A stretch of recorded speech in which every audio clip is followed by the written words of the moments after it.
আমরা সবাই চাই আমাদেরকে দেখে যেন কনফিডেন্টওয়ালা মনে হয়, তার জন্য আমরা ভালো পোশাক আর ভালো হেয়ার স্টাইল তো করে নেই, কিন্তু সব থেকে যেটা গুরুত্বপূর্ণ বিষয় সেটার উপরে আমরা লক্ষ্য রাখি না, আর সেটা হলো আমাদের বডি ল্যাঙ্গুয়েজ। তাই এই ভিডিওটায় কনফিডেন্ট বডি ল্যাঙ্গুয়েজের এমন 5টি টিপস বলবো, এগুলো জানার পর আপনার কনফিডেন্ট লেভেলও একবারে লো থেকে হাই লেভেলে পৌঁছে যাবে।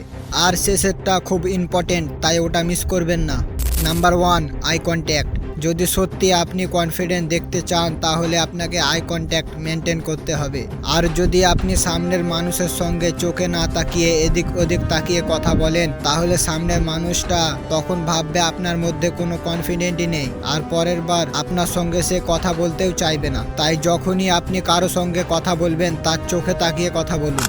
আর যদি আপনি আই কন্ট্যাক্ট বেশিক্ষণ ধরে করতে না পারেন, তাহলে আপনি ট্রায়াঙ্গেল মেথডটি ইউজ করতে পারেন। প্রথমত আপনি 5 সেকেন্ডের জন্য তার ডান চোখে দেখবেন, তারপর 5 সেকেন্ডের জন্য তার বাম চোখে, তারপর তার ঠোঁটের দিকে। এই মেথডটা ইউজ করে আপনাকে আই কন্ট্যাক্ট করতে কোনো প্রবলেম হবে না। Point number 2, hand gestures. যখন আপনি কারো সঙ্গে কথা বলবেন তখন আপনি হাত নড়িয়ে নড়িয়ে কথা বলুন। আপনি যখন হ্যান্ড জেস্টার্স করে কথা বলবেন তখন সামনেওয়ালা আপনার কথাটা সিরিয়াস নেবে। যেমন এই ভিডিওটাই দেখে বলুন কোনটা বেশি ইফেক্টিভ লাগছে, হ্যান্ড জেস্টার্স না বিনা hand gestures. Hi everyone, look, so excited to be here to talk about the core vocal foundations of great communication. Great to see you all. I'm so excited to take you through some of the core vocal foundations. And as we deep dive and we apply these, it will help you amplify the best parts of it. তো এবার বুঝতে পারলেন hand gestures কত দামি। Point number 3, open body language.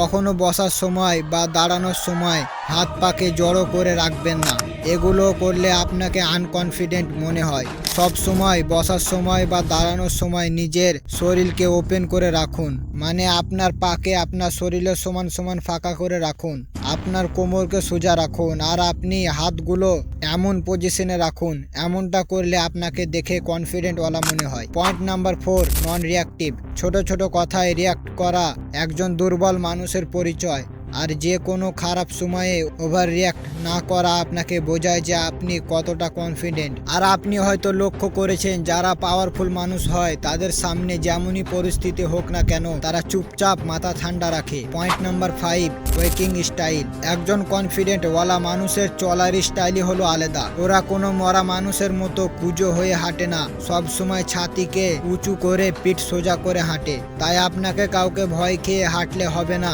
বরং বুকের মধ্যে confident নিয়ে হাঁটতে হবে। তাই আপনি তো জানলেন যে আমাদের বডি ল্যাঙ্গুয়েজ কেমন হওয়া দরকার, কিন্তু আপনি কি জানেন চুপ থাকার ফায়দা কত? যদি জানতে চান তাহলে দি পাওয়ার অফ সাইলেন্স এই ভিডিওটি দেখতে পারেন। Thanks for watching.